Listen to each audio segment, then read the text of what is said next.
muri na Love Band nta shengero nitezemwo parce que ni association y'abaririmbyi bava mu église atandukanye ntubaye wa mbere abantu benshi niko babyibaza babonye umenga bampaye upastori na Love Band igiriwe ishengero ariko c'est pas le cas c'est pas le cas parce que nishiramo ry'abantu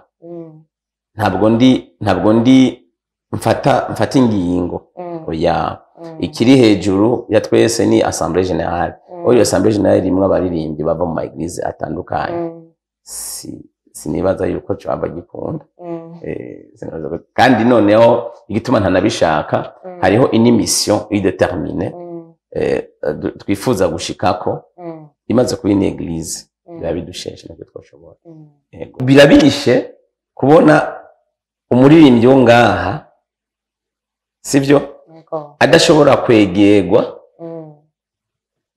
bamubaze ivyo bashaka kumenya mugabo aho kumubaza bakaca bagenda bakazana umunyamahanga uribaza none réellement est-ce que igihugu kirimo abapatriote babona yuko umuziki w'Uburundi ushobora gutezwa imbere kandi wanashaka uza gusanga no muririmbyi aje ikintu cya mbere kiza kukwereka yuko abarundi dushoboye abamiziki bakuranye ashobora kuza ari wenyene abamufatira backing abakura ngaha nyene mwagiye murasubiramo cyane ikijanye n'abaririmbyi ba gospel kubafasha mbega kuri mwebwe ni iki mwovuga kuri gospel y'u Burundi? Bon, gospel y'u Burundi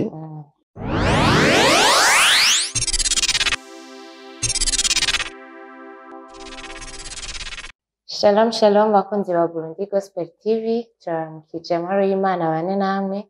Kuri uyu munsi tukaba turi kumwe n'uwundi mutumire adasanzwe, ariko mbere ko tumuha akanya ko kwidondora nagira ndagutumirire wowe uri kuraraba ino video uje munsi ugire j'aime, ugire subscribe, ugire na partage, bishobotse usigemwo na commentaire kugira ngo ibiganiro vyacu uzobandanye bironka vyoroshe. Shalom mutumire wacu. Shalom. Twagira tubaha akanya mwidondore ku bantu bako baradukurikirana batabazi. Yego. Bon. Mu mazina nitwa Juname Michel. Nkaba ndi umupasitori. Mu gihe giheze naramuvuga butumwa. Vuga Imana yaranteye iteka. Hanyuma abo bajejwe kubona bakaraba abo twita batama barabona yuko bakwiye kumpezagira mu banga ry'ubupasitori ubu rero ndi umwungere benshi bakunda kuvuga aho baririmbyi nkora n'abaririmbyi cyane yego merci murakoze cyane mbega apart y'ivyo Pasteur Michel Juname ni umwana wa kangahe ni wana bangahe? Ego apart y'ivyo Juname Michel ni umwana wa Sinzohagera Gaspard hamwe na Ntamatungiro Dorothée yavutse mu muryango w'abana mu nda kwa mama abana 8 abangira wa 6 mu Kirundi n'umwana bita Miburo Miburo nyene wa 6 ego hanyuma mu buzima bwa misi yose nize mu by'ubwubatsi ndi umu engineer muri bâtiment hanyuma mpande yaho ndakora business zisanzwe nkuko abandi bose bakora business cyane cyane mu gisata kijanye na événementiel hanyuma ndumuvuga butumwa nyene hanyuma agiye bishika nkaba no muri yego mbega mwadushingira nta y'urugendo rwanyu rw'agakiza? Urugendo rwacu rw'agakiza ni rurerure kubera jewe mu bisanzwe ntabwo naciye ubwenge nsanga ndi muri famiye hafi yanje abantu bari mu by'agakiza mu yandi majambo muri katolika ntabwo naciyeyo, hari ibintu byinshi ntazi. Rero nakuze mbona ndi muri za Sunday school, hanyuma Sunday school maze kuyibamwo hagira igihe kuko nari mu ishingiro rya Methodiste Libre muri shingano, ni kera si vuba, imyaka hafi 90 mbasi uno munsi. Inyuma yaho rero hariho ikintu caciyeho kijanye n'ibyo basohoke, hanyuma nkasanga ko nari umwana, abo twari twajanye muri Methodiste cyangwa nagenda nkurikira bavuyeyo nk'abasohotse, abo bita abasohoke, nibaza ko abantu benshi babumva. Hanyuma mbamwo nkurira muri iyo nuzenye uwo muryango w'abasohoke. Naho ku myaka itari myinshi, nibaza 15 niho naronkeye umubatizo, ariko ndavyibuka hari tariki 4 z'ukwezi kwa 4 1994 niho nabatizwa. Mugabo ndibuka ko naho nabatijwe sinigeze numva bateme niki canke mbatijwe kubera iki. Badutwaye mu bandi basavuga ati bon, kwa nari mfise igikuriro, naboneka nk'umuntu akuze, ati harageze ko mubatizwa. Mugabo kubatizwa ntazi kubatizwa niki.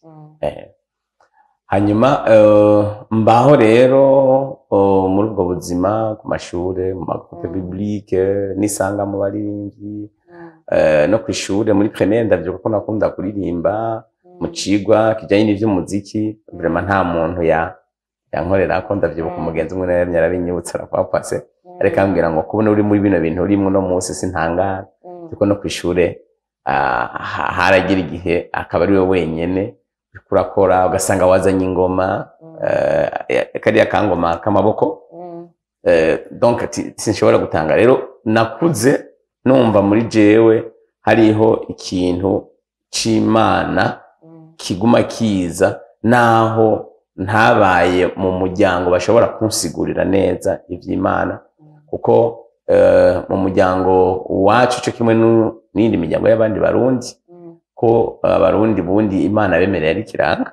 Rero mu miryango y'iwacu canke nk'iyindi yose haba harimo impemu yo gusenga, basanga abantu basenga izo mana umva zindi tutaramenya Imana rurema.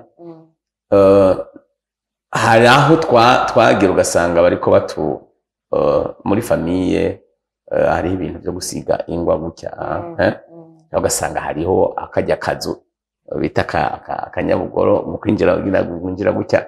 Bo sinabibayemo umwanya kuko nagiye guca ubwenge, mbona soko rasigaranye intama imwe, intama bita nyamweru. Sinabibayemo umwanya kuko soko yapfuye, nibaza nkiri umwana muto, niga nko mu wa kabiri. Donc byasa nuko bisa nuko bimera nk'ibizimanganye.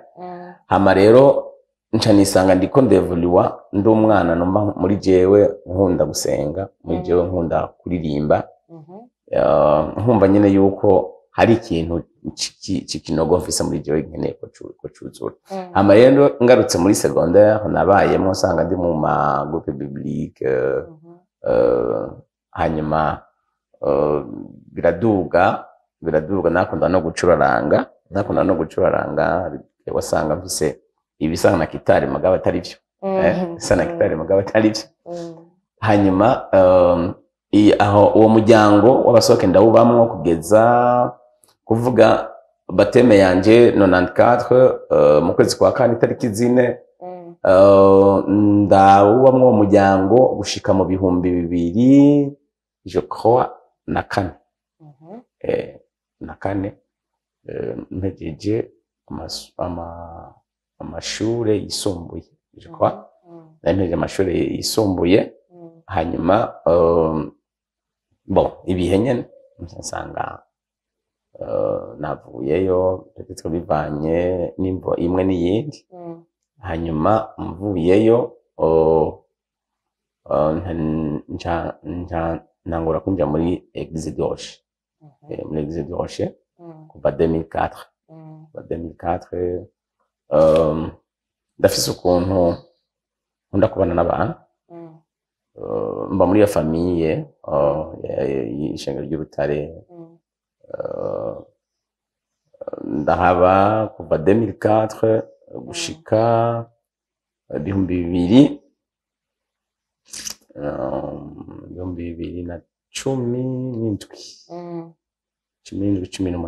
Yego. Muri urwo rugendo rwose nabaye umurongozi w'imigwi itandukanye, nabaye umurongozi w'abaririmbyi cyane cyane nico kintu nakunda. Nabaye umurongozi w'ugwaruka, nabaye umurongozi w'ibisata bitandukanye cyane cyane ivy'imico kama. Hariho departement ya culture twari dufise muri Église, muri Église du Rocher. Donc nije ndayihagarariye. Hanyuma ivyo wifatanya cyane n'abaririmbyi bitangura kuduga cyane muri jewe. Nsubiye inyuma gato muri 2020, muri 2011. Muri 2011 naho natanguye kumva no korana cyane n'abaririmbyi bivanye nuko nari mu bandi babona yuko umenga hariho ikibazo gikeneye inyishu muri gospel. Donc ndakubivuga twese 2011 ndugura studio juste pour une partie. Mvuga ati ndashobora gutanga support ku baririmbyi barimba gospel. Hanyuma rero bibandanya birakura, byana bikora ndi muri Rocher. Muga 2018 numva bitanguye kuba byinshi cyane gusumba. Aussi ama responsabilité abandanya yiyongera. Abo tuvugana nabo babandanya biyongera. Hanyuma n'ingabire yivuga butumwa ikimera nk'iyirashe gose. Okay. Turababona nk'umurongozi wa Nahabo. Yego. Nigiki mwivugako. Nkatubwira nka mission, vision. Okay. Nk'umurongozi wa Nahabo cyangwa se nayo Tirama Voice Band, kuko benshi bakunda kumva Nahabo mugabo mu majambo yose ni nayo Tirama Voice Band. Ni shirahamwe cyangwa se association y'abaririmbyi baririmba indirimbo mpimbazamana. Mvuze mpimbazamana ni nta handi hantu, ni muri iyo secteur, muri muco mu gisata cyo guhimbaza no gutazira, kubera indirimbo tuzibona mu buryo butandukanye. Indirimbo ziri uburyo bwinshi selon naho umuntu ari. Donc twebwe rero turi mu cyane mu ndirimbo zo guhimbaza no gutazira. Turanabivuga ko cyane kuko niyo ntuzenya turimwo, niyo dukoreramo. Ni ishirahamwe ry'abaririmbyi. Ishirahamwe ry'abaririmbyi rifise intumbero zitatu cyo kwita mu objectif. Intumbero ya mbere guhimbaza no gutazira. Intumbero ya kabiri ni ivugabutumwa ufatanije n'ama Église abonye ko dushobora gufasha ico gikorwa cy'ivugabutumwa. Tuvuze ivugabutumwa uko tubikora mu bisanzwe, chaque année tuba dufise igikorwa cy'iminsi 3 dukorera ahantu hatandukanye, soit Ruguru canke Bujumbura. Mugabo tuba tugenda twisunza ama Église, tuba twabivuganye ko abo dukorana. Hanyuma abo dushoboye kwakiriza umwami Yesu batanga ama Église magenzi tuba turakorana. Igikorwa gira gatatu nico gufasha imfubyi n'abafakazi. Mbese mu ijambo rimwe canke se ngerageje kubivuga byose cyarimwe, abafise ubufasha buri hasi y'abandi. Navyo tubikora buri mwaka. Nk'uyu mwaka weze twagiye mu bitaro bya Prince Richard. Hariho abantu bari babuze amafaranga yo kuriha ibitaro by'abashoboye gusohoka. Abandi barabuze uburyo bwo kuriha byashobora kwinjira mu boîte opératoire, muri ntuzenye mu bloque opératoire. Donc byaba ngombwa ko dushobora kubarihira ayo ma caution kugira bashobore donc dukorera muri ivyo bisata bitatu. Kijanye na misiyo yacu nuko biri muri promotion canke se guteza imbere umuririmbyi mpimbazamana, aririmbye indirimbo mpimbazamana. Hanyuma imbono yacu ico twokwita vision nuko umutima wo guhimbaza no gutazira wicara canke se uronka intebe mu gihugu cacu. Ivyo nivyo turaba cane, nivyo twisunga. Ariko kandi hari n'ikindi twita mu Gifaransa umenga ntigishamba cumvikana neza, no valeur canke se ama valeur yacu. Ni turangwa n'urukundo no kubahana, amour et le respect. Voilà. Mbega mu vyo mwari mwiyemeje, ibiki mwashizeko, ibiki bitakunze kumushikako? Urugendo si rugufi mugabo biragaragara yuko hari intambwe tumaze gutera, notamment mu bijanye na president worship canke mu byo guhimbaza no gutazira, kuko ikibazo ntabwo ari gito, ndabizi mu bantu bari muri gospel ntabwo ari gito, bisaba ko umuntu kugira ngo ashobore kugira ikintu aterereye hari ibintu byo guhera mu mizi cyane kugira ngo umuntu ashobore kubona yuko ari ikintu ashoboye gukora gifadika. Na cyane cyane yuko uza gusanga hagati y'abaririmbyi bakora gospel n'abandi twokwita abarongozi batandukanye, usanga umenga hari ukuntu batabyumvikanako. Ugasanga abaririmbyi bamwe bavuga ibi, abarongozi bamwe nabo bumvirije ugasanga bavuga ibi, mugabo burya umwe wese arafise icyo agomba gukora ku ruhande rwiwe kugira ngo hashobore kuba igikorwa kiboneka gifadika. Kuko unagarutse no ku baririmbyi burya nitwe dufise uruhara runini, ahubwo uza gusanga turi reka nkikize rino jambo tudashoboka, ugasanga umuntu ashoboka mugabo ugasanga ati birake ku bandi. Rero uko kudashoboka byatumye nk'umuvisione cyangwa se nk'umwe mu barongoye iyo association twiyumvira gushiraho platform ku buryo iyo platform idufasha kwama turiko turahura chaque fois. Twe musanzwe dukora mardi na dimanche les après-midi. Intumbero ya platform no kugira ngo umuririmbyi ashobore kuronka ico no kwita ibintu do base bishobora kumufasha kubana n'impano yiwe neza, birimwo isuku bitonze neza, kuko ari igihe umuntu yibaza ngo mbwa gasanga sivyo, kandi gasanga n'uwo muntu ntibamukondana kubera ikintu yigishijwe ntiyamenye ivyo ari vyo. Rero byabaye ngombwa yuko dushira platform idufasha kudetekta no kumenya umuntu uwo ari we n'icyo tuma umuntu ashobora kumushigikira.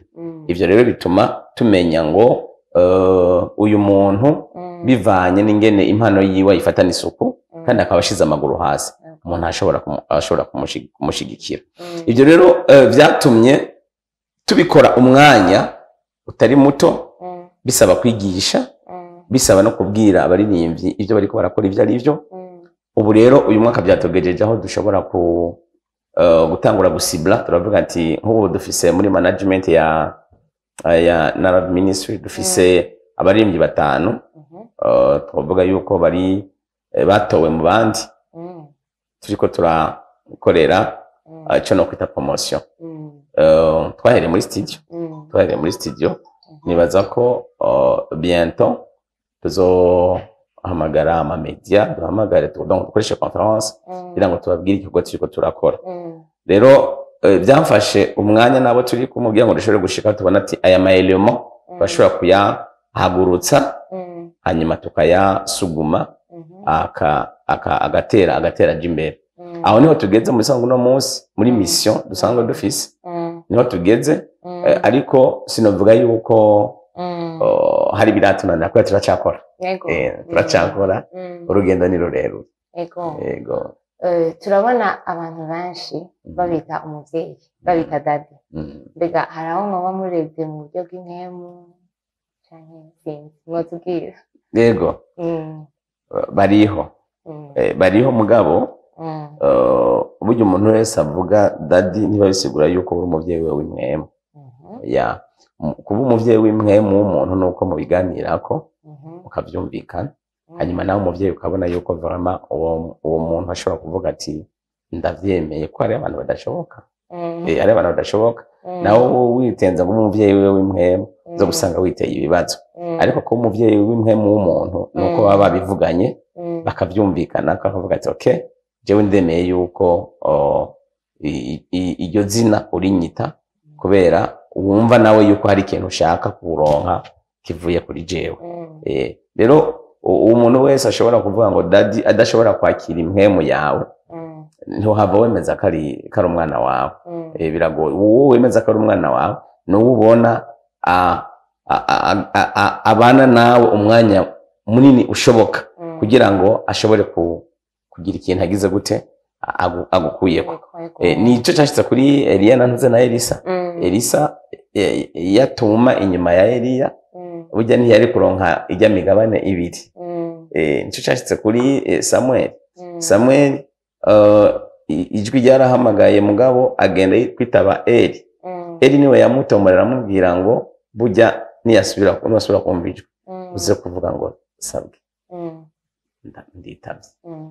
Rero urumva ko mu bisanzwe umwana niwe yagomba guha agaciro cyane ibyo yita umuvyeyi ariko arakora kugira ngo ashobore kugira ikintu mutoyeko. Rero si bose nuvuga ko ari abana banje b'imwemu, kuko utabinsabye birahangora ko mvuga ngo umwana w'imwemu. Yego mugabo kameme muri rusangi abantu bararaba umuntu bakamubonamo ubuvyeyi, na cane cane iyo umuntu akunda kumviriza abantu, umuntu akunda kwakira abantu akaba yagisha akabumviriza, barakubonamo ubuvyeyi. Ariko tugeze ku kibazo cyo kuvuga ngo umwana mu buryo bw'imwemu, iyo ni indi etape. Yego. Twarabonye babahezagira mw'ibango ry'ubwungere. Mbega byagenze gute? Ni ryari mwamenye ko mufise ibango ry'ubwungere? Bon, jewe personnellement sinovuga ngo hageze igihe nijije ndavuga ngo nafise ibango ry'ubwungere. Ico kintu cyarananiye. Mugabo burya abantu barabona, bararaba, bakabona. Kandi Imana ishimwe yuko ntigeze numva kumenga no kwivuga canke no kwiprograma nk'umwungere. Ariko irico nuko ijambo ry'Imana rivuga ngo amatanguriro y'isi atarabaho nariho. Ni ukuvuga ngo ntikiba ikintu gishasha, ahubwo ni ico Imana iba yarakoze hanyuma kikaba gikeneye kuboneka kikagaragara. Rero kugira gishobore kugaragara, ubundi se umuntu akigaragaza cyagomba kugaragazwa n'abantu.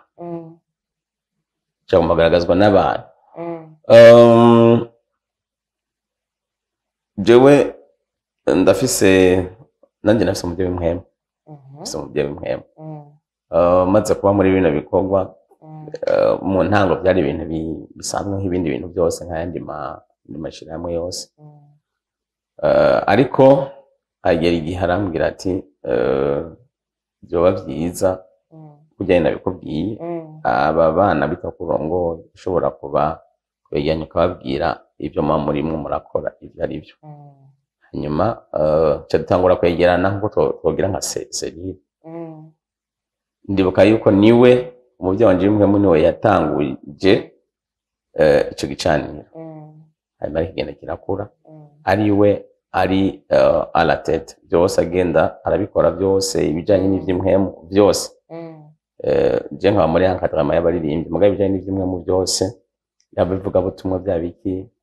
J'ai passé 2 ans, imyaka 2 ndamukurikirana ibyo agira.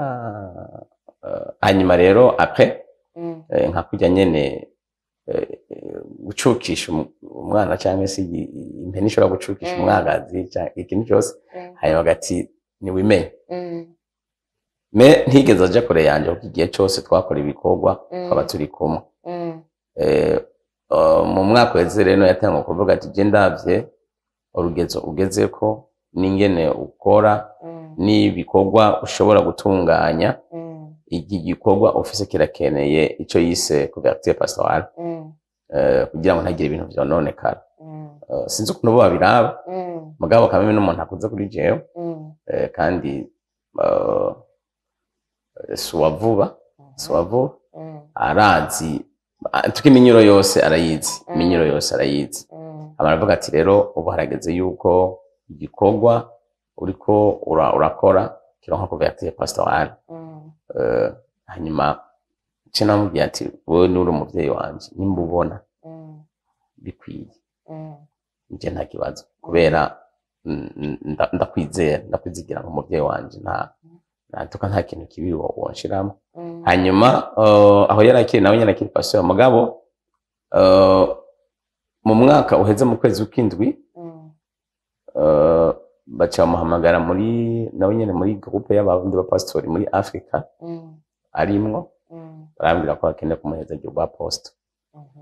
Cyo ngombwa kagenda rero cegenda nawe baramuhezagira rwa poste kugaruka rero niho yaje bamuhaye tout ce qui est nécessaire kugira nawe ashobore kugira ordination y'abandi bakozi b'Imana. Basi rero uyu mwaka caravuga ati reka twinjira muri cyo gikorwa bivanye nuko nasenze Imana abona yuko mpemu yera arekura ivyo byiza uyu mwaka dushoboye gukora ico gikorwa kugira ngo igikorwa uri kurakora ntigihave cononekara. Ko niko byagenze. Yego hamagara n'abandi. Hanyuma ndavyibuka umugore ntiyahora ari pro cyane mu bintu byo pastor mugabo amaze kubimbwira hanyuma nkaza umugore muhira nkamubwira cyangwa mbwira ngo ubugombe bw'Imana bo nanje ba confirmation yuko ishobora kuba ico gihe kuko numvise byakira byoroshe cyane. Uko niko byagenze sivyo naravye sivyo nagize ngo jembo nako hageze oyaye ariko umuvyeyi yarandavye arabona yuko ashobora gukora ico gikorwa hanyuma nkinjira muri iryo bango. Yego mbega umuvyeyi w'inkwemwana umuvyeyi wanje w'imwemu ni Apotre Lambert Masha arongoye ishengero bita House of Shiloh bikorera ngaha Kanga. Yego okay tuzi abungere benshi baba bafise ishengero barongoye. Yego mukaba mwatubwiye ko mwebwe mwari musanze murongoye narakusa kubijanye n'ivyo mbega namwe twitege ishengero canke biza byaratanguye byarabaye muri Narab Band nta shengero nitezemwo parce que ni association y'abaririmbyi bava mu église atandukanye.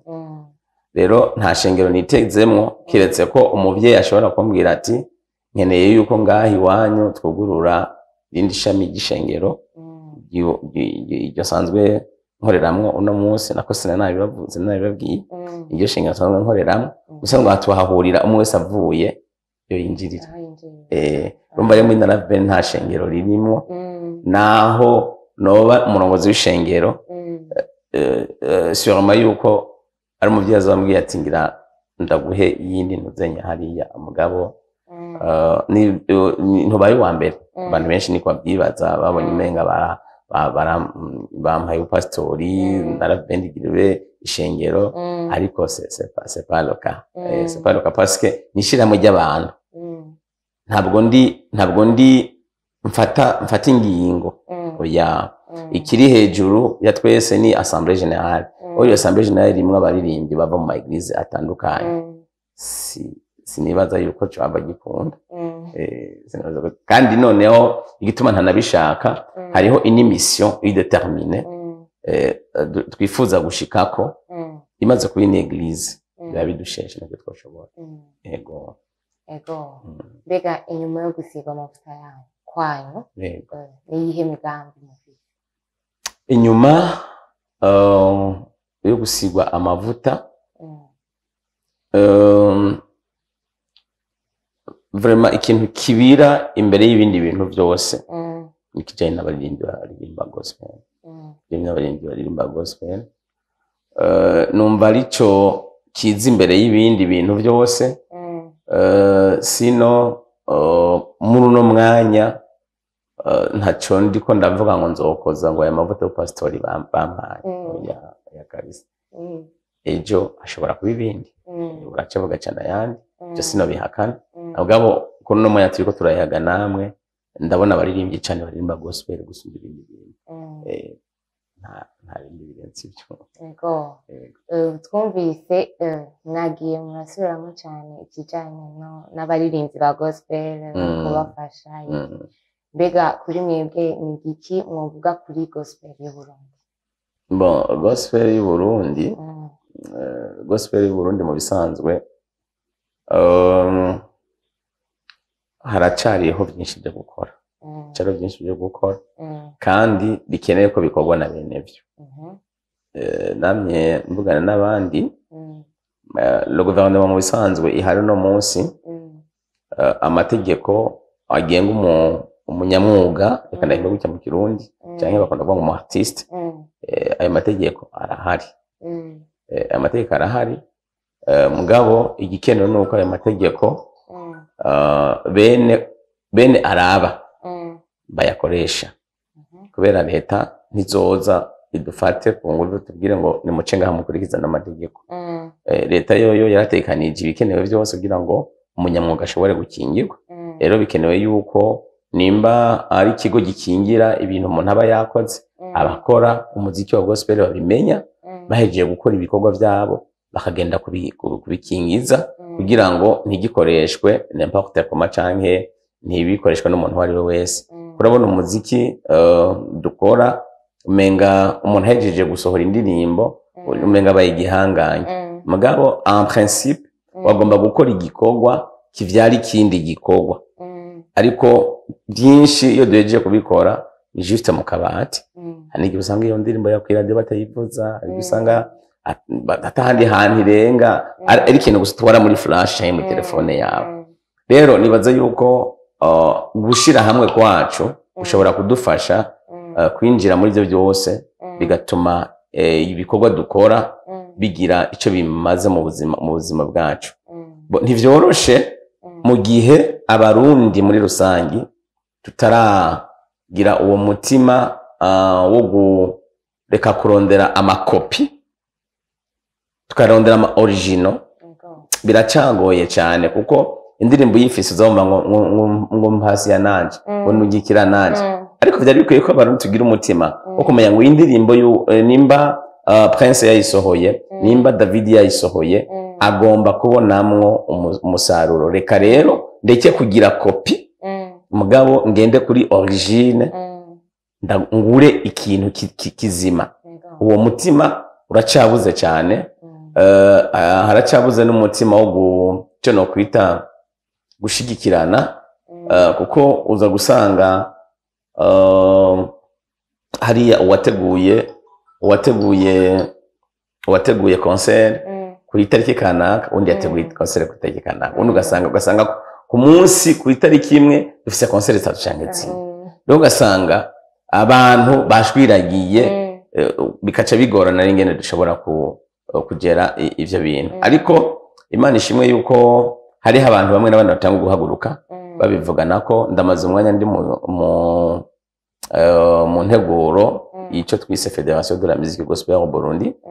Ikira imyaka hafi 3 ntivyoroshe duhura n'ibintu bitandukanye kugira ngo dutabe yuko iyo federation ishobora kwegeranya abaririmbyi bose baririmba muri muziki mpimbazamana amabumvikana ikintu kimwe bashobora gukorerako.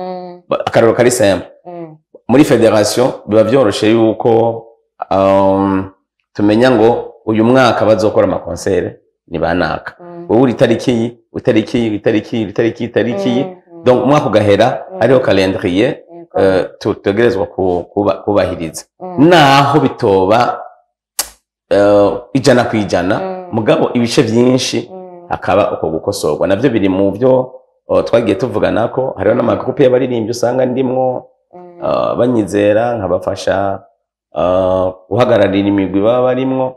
Ibyo byose turabivuganako. Je mfise icizero yuko igihe kiri imbere bishobora kuzotora umuti bikagira ifatiro naho twaba tutakihari mugabo bazoza mu nyuma bakabona yuko hari abantu bahaciye bagize ikintu bashobora guterera bituma aho bazaba bageze bazoba bahashitse bivanye n'ivyo basanzeho. Rero ntivyoroshe sinoguhenda ntivyoroshe ko ni domaine turimwo idafise ama sponsor. Umuziki wa gospel nta sponsor ufise. Sinzi ukuntu abagwiza atunga bo ngaha bavyibaza canke bavyiyumvira mugabo igitangaje no kusanga ari indirimbo bakunda ko bariko bakoresha imiduga yabo, indirimbo usanga bakunda ko bariko bakoresha mu mazu, mu masalo iwabo, mu mashambre iwabo. Donc sinzi rero yuko zitabahezagira, sinzi yuko zitabafasha ku buryo batokwiyumvira kuziha ama sponsor, turamenya ivyo ari vyo. Ariko namye mvuga nabo twamye turiko turayaga tuvuga teka tuba tweganiza ku ruhande rw'iwacu, hanyuma nabo peut-être umuntu azobashikira mu gihe tuzatumaze kubona ko dufise uruvugiro. Nuko niko bimeze, niko ndabona umuziki wa gospel w'u Burundi. Ni iki rero mubona cokorwa kugira ngo irushirizeho gutera imbere? Voilà, kugira ngo irishirize gutera imbere nibaza ko umwe wese ahari yohaguruka agakora hanyuma abarinzi ba gospel tugafatana mu nda tugakora turi kumwe, ntihabe ico no kwita ubusimbira hamwe. Ivyo birashobora guhindura ikintu kitari gito, ariko hamane yaho ni ibintu maze mu minsi ndiko ndabona hari aba journaliste bari mu association babakizwa bari mu association bagerageza gufasha ugasanga hari ama seminaire niki kugushira hamwe kumaze kuhaba akacaba rero inyigisho cyo no kwita inyigisho zituma abantu batahura ico bariko barakora nico bashaka gushikako. Ivyo bimaze kuba bishobora kudashoboka no munsi mugabo je ndafise ivyizigiro kenje bizokunda. Yego. Tumaze iminsi tubona benshi bidoga ko batumira abaririmbyi ba gospel bo mu mahanga ndetse bakababaha n'amafaranga menshi. Mbega mwebwe ni igiki mubivugako? Bon, kubera ntarashikira umwe n'uwundi amaze gutumira umuririmbyi wo hanze ndamubaza ikibimutera, nza gusanga ntakivuze ko cyane mugabo ngerageje kuvuga nka jewe nanje nk'umurundi akurikirana ibijyanye na gospel, sinoguhenda burya ntibiryoshe guha reka ndakizana muri innocence, ntibiryoshe guha remarque sivyo umuntu canke umwana umubuza ikintu kanaka. Urumva ko nsa nuko umenga mvuye twari turavuga umubuza ikintu kanaka kandi utigeze umwigisha. Biraryoshe cyane ko uha remarque umuntu umwereka ati iki twarakivuganye ko cyagomba kugenda ukuntu kumugabo wataye inzira. So birabishe kubona umuririmbyi wo ngaha sivyo adashobora kwegerwa ngo bamubaze ivyo bashaka kumenya mugabo aho kumubaza bakaca bagenda bakazana umunyamahanga. Uribaza none réellement est-ce que igihugu kirimo abapatriote babona yuko umuziki w'u Burundi ushobora gutezwa imbere, kandi wanashaka uza gusanga no muririmbyi aje ikintu cya mbere kiza kukwereka yuko abarundi dushoboye abamizisi bakuranye, ashobora kuza ari wenyene abamufatira backing abakura ngahanye. Sinzi ko bafatira kuko umuntu amaze kwandika izina amaze kuba azwi cyane, ariko naho abazwi cyane nawe hari ahandi hantu yavuye atarazwi. None bishoboka yuko twebwe dushobora kuduza ayo mazina. Ibyo nibazo jemba nibaza ntibishoboka twebwe dushobora kuduza amazina hanyuma aho ko turiha amafaranga menshi umunyamahanga umwana w'Uburundi akayajyako kandi wanasanga adasabye menshi par rapport umunyamahanga ni indege ni hotel ni abo bizananye ageze ngaha zogenda kwideplace mugabo uri ngaha ari wabo nta hotel uza kuriha nta rasi uza kuriha donc ni juste gusa yuko ari ikintu kanaka mwavuga yavuga ati ki ndaza kuconora ni waheze rero birababaje sinureka kubivuga na cyane cyane ko biba biko bikorwa mugabo aha atakiko kirakogwa nabo bantu kugira ngo bashobore gushigikira izo mpano ego ni igiki cyokorwa rero kugira ngo ivyo bintu icokogwa icambere namaze kukubwira nuko abaririmbyi babanza bakimenya ubwabo hanyuma bamaze kwimenya bifatanye no gushira hamwe badatatanye kuko umuswahili yavuze ngo umoja ni nguvu mufasa nango ni mieux fait la force abantu bamaze kubona ikintu kumwe bamaze kubona ikintu kumwe burya nta kiba kidashoboka none abantu b'abagabo bahagurutse mu gitondo bavuga ati okay ahantu harabereye reka tububaka umunara kandi uwo munara ushaka ko tububaka tugashika hariya ku Mana zakanguye Imana ati abantu nk'aba babaho tugende kuraba tusamaye bagira gute kubera gusa bashize umutima hamwe baje inama kuko dushaka kubaka umunara bituma Imana iroberanya indimi zabo urumva no cyari gikomeye rero hamwe abakora umuziki wa gospel bavuga ati tugiye duhaguruke duhesha agaciro umwuga dukora byoshoboka mu buryo bumwe n'ubundi urabona mu bisanzwe ikibazo kiri hehe ikibazo kiri kuco no kwitaje ibyo umuntu aba okereka mfate kano karorero urabona mu isoko mashobora kuba muri abantu mushika 10 mwanze itomati urazibona mugabo burya umuntu abantu baza kugurira cyane mufite tomati nziza azisanga ari buto azisanga zapondekaye ari burya bajya abantu bose baza kugurisha burya afise nziza byahejeje rero abakiriya canke abantu baza iwawe sero nivyo wanze uranege sero nivyo wanze mbega produit ushaka guha abantu cyangwa uriko urahereza abantu imeze gute uyo ashaka gutanga produit ninde kuko harimo amafacteur menshi cyane ari abantu usanga tubana ngaha tuzi inyifato yabo ukuntu babayeho ugasanga bon discipline ntabwo ari kirenga umwana nk'uyo ntabwo baza ngo tuha gukora concert ora nk'abantu bayizamo ika shagoye mugabo kandi ikindi naco gikomeye cyane gusumba ibindi bintu byose ni kubaho turi abaririmbyi mugabo tudafise abo twokwita abavyeyi simvuga abavyeyi b'impwemu mugabo abavyeyi kuko nta muntu ashobora kwishikana ahantu oya umuntu ahantu hashikanwa n'ubundi burya kwishingira intahe ntabwo bibaza ngo uzokwishingira intahe ngo abantu bakumve oya umuntu wundi agushingira intahe niwe agushikana ahantu rero tukiri abaririmbyi reka mvuge ngo n'umwungere mu ishengero urimwo hari n'ukuntu tubanye bigorana ko twumvikana wowe cyo wibaza ngo azohava aguherekeza muri iyo ngabire yawe biba bigoye uretse ko hariho abareka kubikora bivanye n'uwo bikoreye inyifato yiwe muga hari n'abandi barongozi usanga batabidijera kati we ntushobora gukorera muri ino ngabire ushaka kwishira hejuru ushaka urumva donc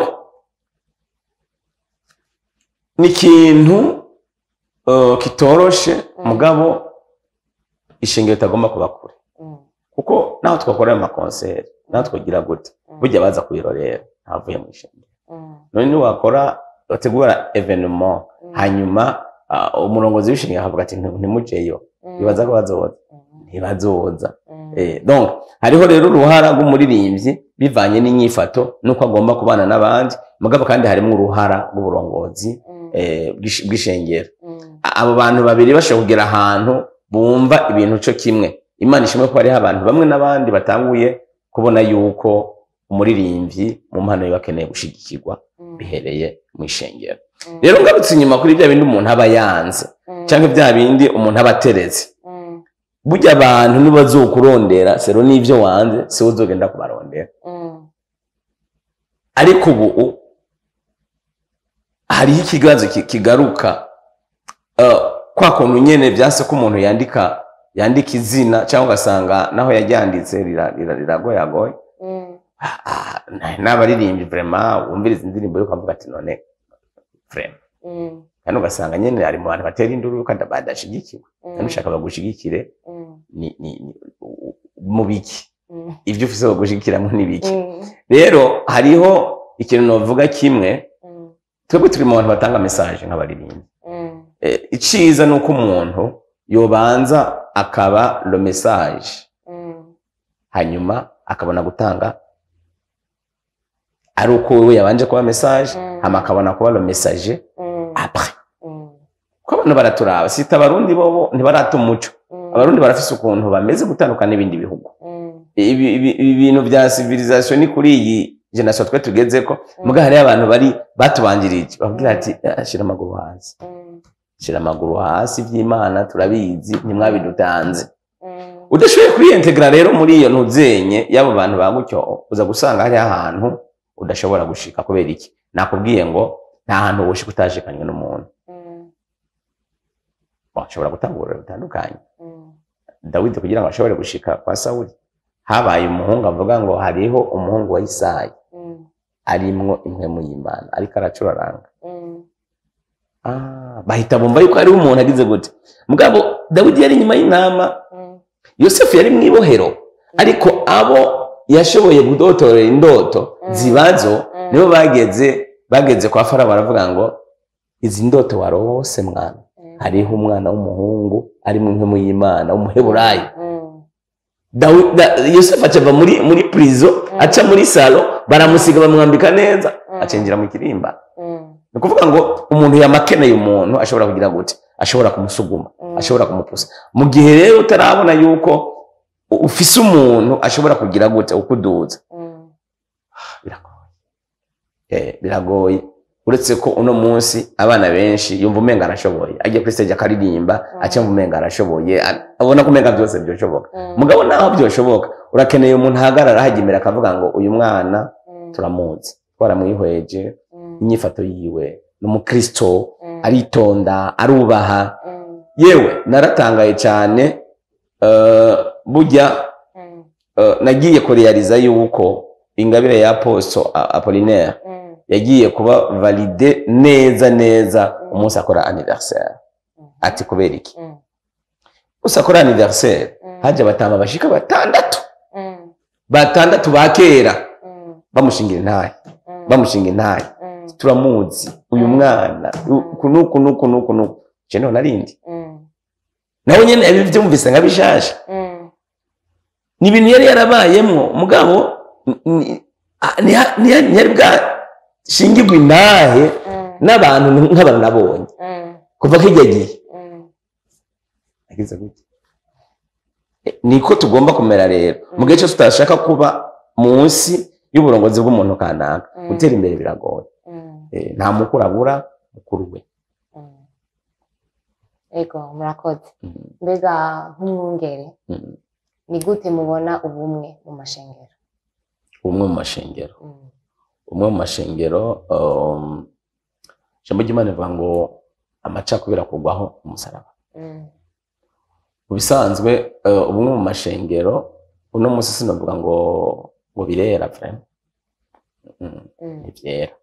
nivyera nibaza ko atamuntu afite icyo yovuga kuri ico kuko bivanye n'ico twise imitegekere ikintu kizi imitegekere barakizi ucumvise gushasha ucamubwira ko naje mutubwira je ndakizi gwe naciye mu basohoke imitegekere y'ishengero imitegekere y'ishengero ni cyo kutokwita imigenzo nakivuze mu mvugo ushobora kumva apare yuko twese duhaguruka tuvuga yuko tuvuga Kristo mugabo ari ikintu cita umugenzo cyo kintu gituma ubumwe mu eglise budafata neza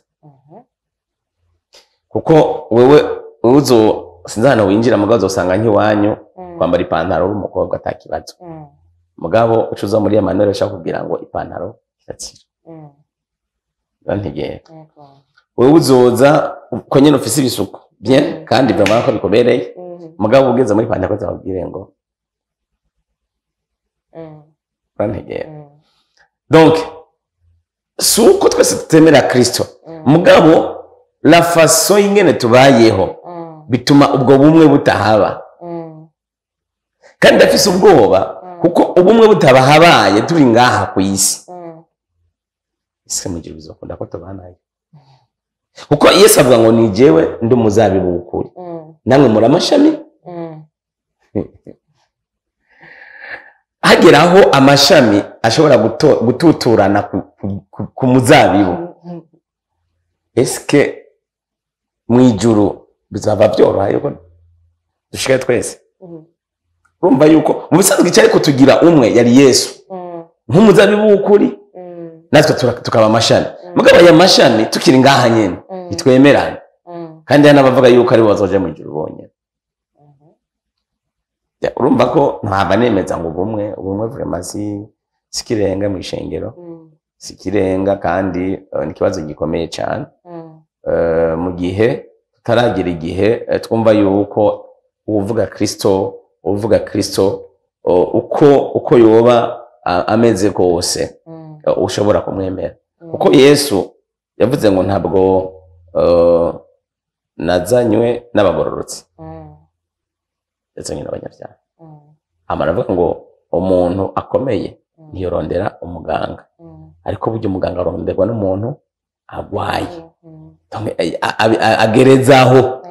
agerezaho hanyuma ijambo ry'Imana rirambwira ngo abamwakiriye bose yabaye basha gucika abana b'Imana bose atanumwe avuyemwe bose yabaye basha gucika abana b'Imana ikintu cyonyene gikomeye tugomba guhuriza ko twese kituranga yuko turi abana b'Imana mu rukundo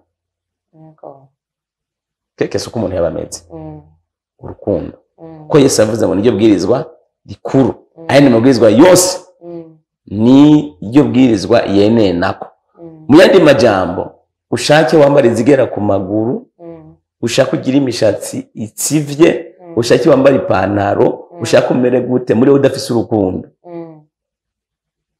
zero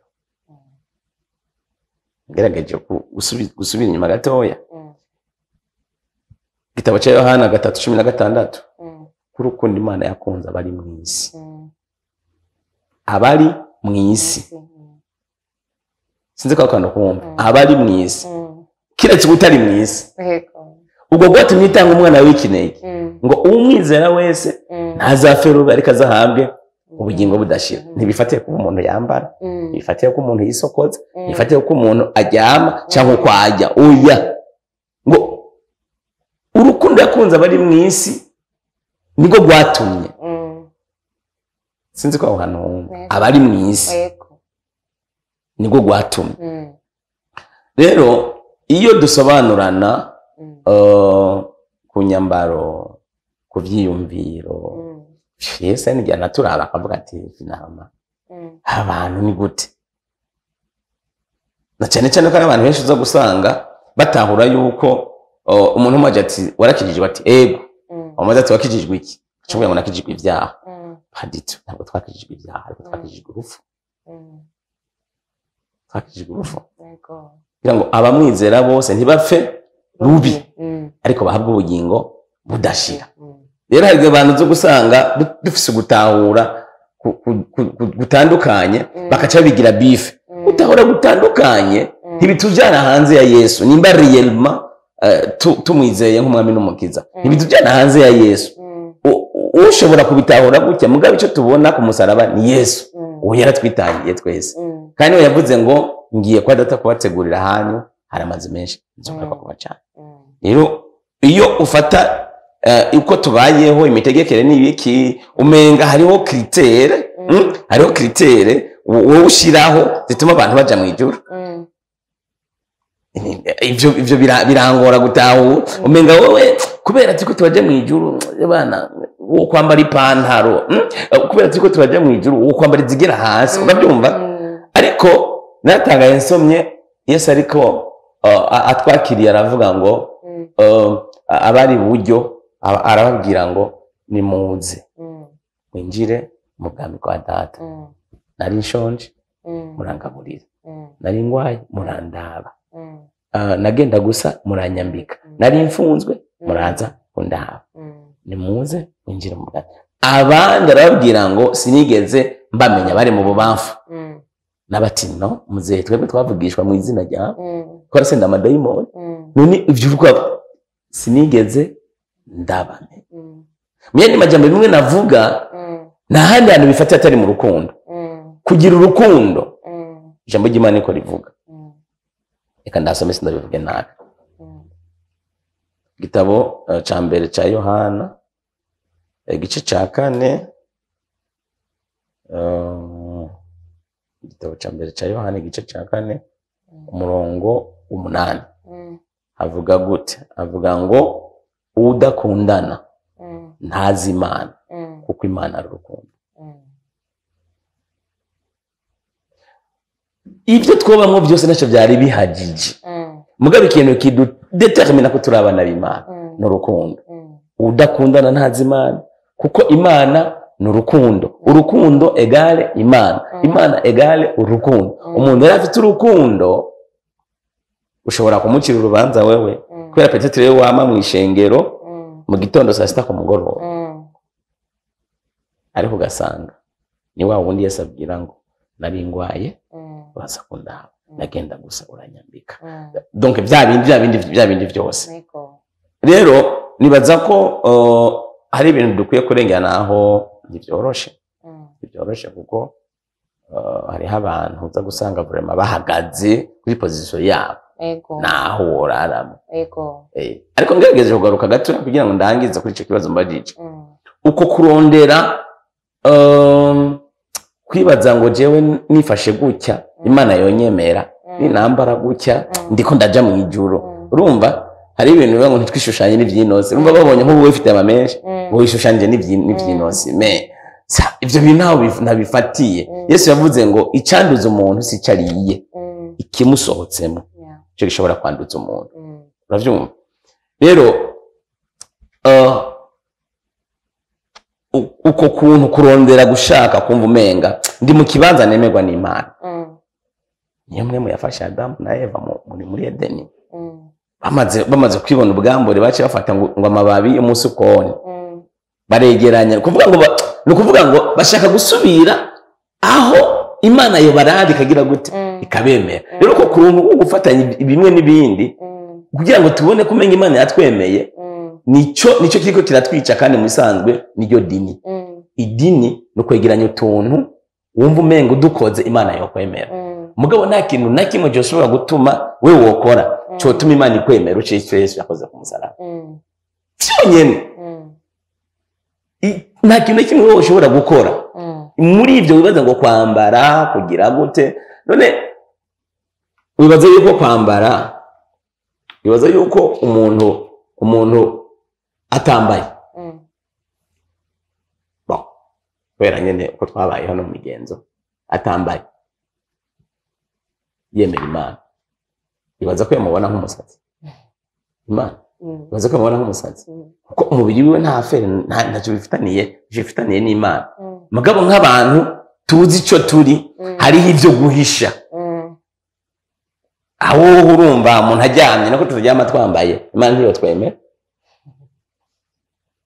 Vuye donc hariho ikintu kiko kiratwica je no kwita ico nyene cyo no kwita dini kurondera gukora ibi kuba twe dumeze gutya nitwe twumva ko Imana yemeye.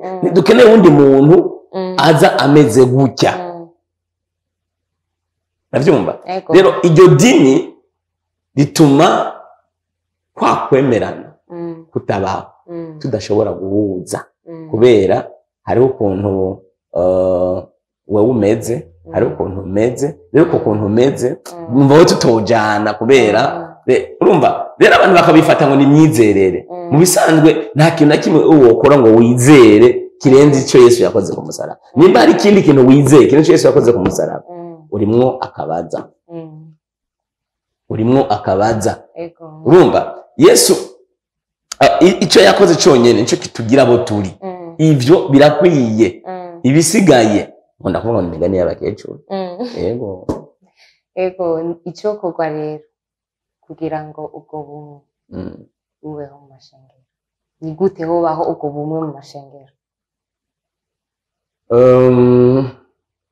kugira ngo ubumwe bushobore kuba mu maeglise cyangwa se mu mashengero mu mashengero lokale basika ishengero n'ikindi kintu ntivyoroshe na cyane cyane ko hari amashengero zo gusanga ari amashengero ya kera amaze kuba akomeye cyane kenshi bakunda kuvuga ngo n'ama eglise publique ama eglise de réveil bayita amacaci bayita ama privé ndiwa hari ikibazo so navuga ngo twokora iki mu gihe bidashobora gufatira ku guhindura icyo navuze cyitwa imitegekere kugira ngo twumve yuko iby'imitegekere Yesu yabishize ko kaburungu ivyo bishobora gutahura bikumvwa n'abantu bumva nyene ko Yesu yashize ko kaburungu ivyo rero navyo si ibintu ushobora gukora ubunyene kubera ni system imaze igihe kirekire yubatse ushobora kuyisambura mwanya mutoya nkuko muri ntuzenye muri Libya byagenze Libya ni gisagara bubatse imyaka irenga 40 mugabo modo 24 bari bagisambuye siko rero vyogenda si ibintu wavuga ngo uhapushiraho system ishobora gutuma abantu biyumvira kiragoye uretse ko uza gusanga hari imigwi kanaka y'ama eglise kanaka yumva ibintu kumwe agakorera hamwe yandi mashenga basanga yumva ibintu kumwe agakorera hamwe n'ayandi mashenga kugira ngo ntitwivanga byoroshe si nuko dutabara gusa nagumye nibaza kino kibazo tudashobora guhuza turi ngaha ku isi kandi turiko tujya mu ijuru ese nk'ibyo tuzohuza nimba dushobora kuzoshikayo umwe yambwiye ngo mu ijuru biragoye aho tuzaba duhanira ya mangumi baca badusubiza hasi ati nimusubire iwanyu ntivyoroshe biragoye ni kategori y'abantu bamwe n'abandi ni kategori y'ama eglise amwe n'ayandi niba bashobora kwiyumvira gushira hamwe mugabo uvuze ngo ama eglise yose ngo agira ubumwe ku buryo akorera hamwe ukuri ni pemeso ko kidashoboka ntigishoboka rero tubashimire murakoze cyane